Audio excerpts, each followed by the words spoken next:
Bonjour à tous et bienvenue dans cette petite vidéo. Aujourd'hui on va parler du Mamiya Flex, cette petite bête là.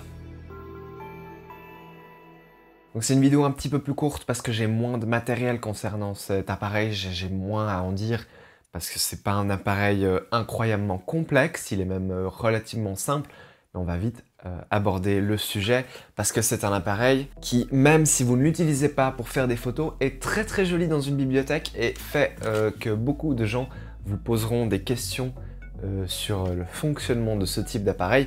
Donc on va très rapidement voir ça ensemble. Donc je vous explique le contexte dans lequel j'ai acheté cet appareil photo. Donc je sais pas si vous vous rappelez, début 2017, je voulais m'offrir un Hasselblad, mais j'en ai pas trouvé à prix convenable. Par flemme d'attendre d'en trouver un qui me convenait, j'ai acheté un Mamiya RZ67. Mamiya qui est un appareil type Hasselblad, même s'il ressemble à l'Hasselblad que de très loin. J'ai fait une vidéo pour les comparer qui est sur cette chaîne. C'est un appareil, le Mamiya, qui est immense. Il est beaucoup trop gros et il est beaucoup trop compliqué à transporter. L'autre truc, c'est que ce Mamiya, celui que j'avais, le RZ67, n'est venu qu'avec un objectif qui n'ouvrait à 3.5 alors que j'aurais préféré une optique qui ouvrait à 2.8. Alors j'aurais pu acheter une optique qui ouvrait à 2.8, mais j'ai eu beau chercher pendant des mois et des mois, j'en ai pas trouvé en Suisse et ça m'aurait un petit peu ennuyé d'en faire importer une du Japon ou je ne sais pas trop d'où.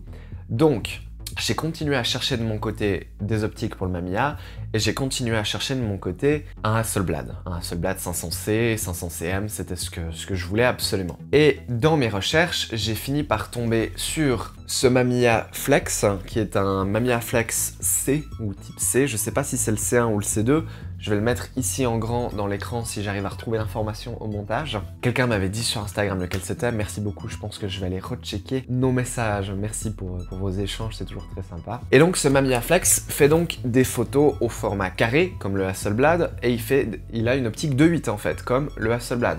Donc je me suis dit c'est assez comparable. Alors c'est comparable, oui et non, c'est-à-dire que le résultat final, l'image avec laquelle on se retrouve en post-production, si maintenant je vous montre deux images, une prise avec ça, une avec le Hasselblad, c'est assez compliqué de les différencier. Le Hasselblad a quand même une optique de meilleure qualité, une optique aussi plus récente, contrairement à ce Mamiya qui est un petit peu plus ancien, mais à part un léger changement de qualité optique, on est sur quelque chose d'assez proche. Une autre truc qui m'intéressait avec cet appareil, c'est qu'il était beaucoup plus petit que le Mamiya RZ67, il est réellement beaucoup plus petit, mais il n'est pas réellement plus petit qu'un Hasselblad par contre, il est même peut-être un petit peu plus lourd que le Hasselblad, faudrait que je les pèse juste après. Voilà, donc j'ai sorti la balance, je pèse le Hasselblad qui fait donc 1,5 kg. Quel poids fait donc le Mamiya à côté du Hasselblad? Et ils font exactement le même poids. Donc une des particularités, et vous le voyez juste en face, c'est que ceci est ce qu'on appelle un appareil binoculaire parce qu'il a deux objectifs. L'objectif d'en haut sert à viser et l'objectif d'en bas sert à prendre les photos. Comment ça fonctionne à l'intérieur de l'appareil globalement? Vous avez ici un miroir plus ou moins à 45 degrés comme ça, comme mon doigt, et ce miroir ici envoie l'image de cet objectif hop, dans le viseur qui est ici au-dessus, donc on vise en regardant par là. Et cet objectif-là va directement sur le film, donc c'est là que l'image est capturée. Ces deux optiques sont identiques, ce sont deux fois des 80 mm 2.8, contrairement à d'autres marques d'appareils qui proposent des optiques souvent différentes par raison de coût. Ils mettent une optique de moins bonne qualité en haut, ou des fois ils mettent une optique de moins bonne qualité en bas, parce que des fois c'est plus important de réussir à viser sa photo que de prendre une photo de qualité. Ça dépend. Le Mamiya, il n'y a pas de compromis, les deux optiques sont identiques. La différence, bien sûr, c'est que l'optique du bas a un obturateur, alors que l'optique du haut n'en a pas. Mais vous allez me dire, à quoi ça sert d'avoir un viseur séparé de trucs? Ça sert à rien, c'est juste comme ça qu'ils ont fait avant d'avoir l'idée du miroir qui se lève, car en fait dans un Hasselblad, on n'a qu'une seule optique. On a le miroir à 45 degrés qui est en bas de l'appareil, et quand vous prenez une photo, le miroir se relève le temps de la prise de photo pour que l'image aille directement sur le capteur, et ensuite le miroir se rabaisse. C'est comme ça que fonctionnent tous les appareils photo réflexes qu'on trouve un peu partout, style des trucs tout récents, hein, genre un Canon 5D, un truc comme ça, et ben c'est comme ça que ça fonctionne. Le miroir se lève pendant la capture de la photo, et ensuite le miroir se rabaisse. Ici, eh ben non, le miroir ne bouge pas, ce qui fait que même quand vous déclenchez l'appareil, vous ne verrez pas le viseur s'éteindre, le viseur est toujours... Il n'y aura pas de blackout, il n'y aura pas d'écran noir dans le viseur, c'est plutôt sympa, même si ça sert pas à grand chose. Ça fait que si vous me portez un casque ou vous écoutez la musique pendant que vous faites de la photo, vous êtes susceptible de ne pas entendre l'obturateur, car l'obturateur est très silencieux, démonstration. assez silencieux. Vous êtes susceptible donc de ne pas être certain que vous avez bien déclenché ou pas. L'obturateur est 100% mécanique, et donc chez moi il y a un petit souci quand je mets des vitesses assez lentes, de type 2-3 secondes. Non, 3 secondes c'est pas possible, mais 2 ou 4 secondes, ou 1 seconde c'est pire. Il y a des petits problèmes, l'obturateur ne s'ouvre pas correctement, il s'ouvre des fois plus longtemps, des fois moins longtemps, c'est un petit peu aléatoire. C'est le genre de problème qui pourrait être fixé par un petit démontage et une petite lubrication des pièces, ainsi qu'éventuellement le changement des graisses. C'est un peu trop compliqué pour mon level actuel de connaissances dans ce domaine, donc je ne ferai pas ça pour l'instant, mais c'est pas handicapant. Très rarement je fais des longues expositions avec cet appareil. Ce qu'il faut savoir, c'est que le mécanisme d'obturation et le mécanisme qui remonte le film sont totalement séparés, donc vous pouvez, voilà, donc là vous remontez l'obturateur, et là vous déclenchez l'obturateur. Et comme vous le voyez, vous pouvez le faire autant de fois que vous voulez, hein.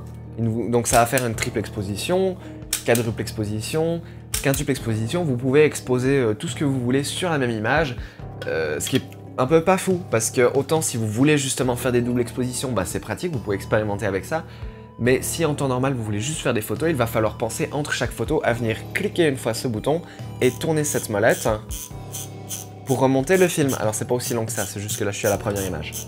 Donc entre chaque photo, il va falloir remonter le film. C'est du film 120, donc ça fait des photos carrées, 6 par 6. Vous pouvez donc faire 12 photos par pellicule. Il n'y a pas que je sois au courant de la possibilité de mettre du film 220 dans ce modèle-ci. Malheureusement, de toute façon, les films 220 n'existent plus, enfin ne sont plus fabriqués de ce que je sais, donc c'est pas très grave. Il y a ici un bouton qui permet de verrouiller le port de l'optique. J'utilise souvent ce bouton pour être certain que je déclenche pas mon appareil par défaut, mais c'est pas fait pour, hein.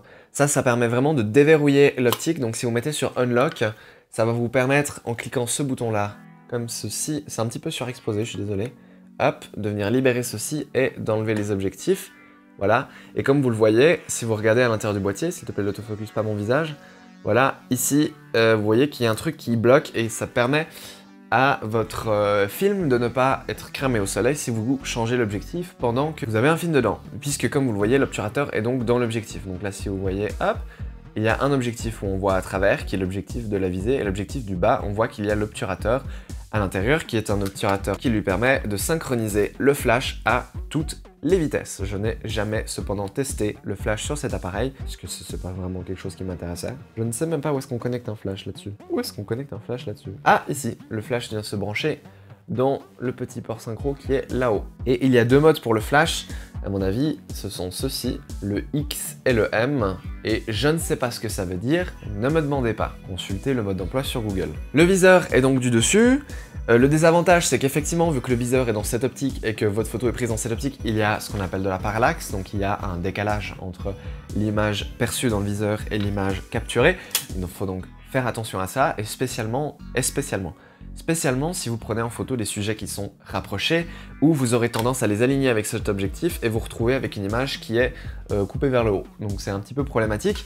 Il y a dans le viseur de celui-ci des guides, donc il a juste deux traits, et ces traits sont censés vous aider à cadrer lorsque vous êtes proche. C'est pas très clair cependant, donc faites attention. La mise au point se fait en tournant ces molettes ici, et comme vous pouvez le voir, ça fait avancer tout le système, ce qui vous permet donc de prévisualiser la mise au point dans le viseur en même temps que la mise au point de la photo, donc c'est plutôt bien. Et au vu de combien se décale ce soufflet énormément, vous pouvez faire de la macro, hein. Vous pouvez aller vraiment très proche, genre là ma caméra est in focus, vous pouvez vraiment aller très proche.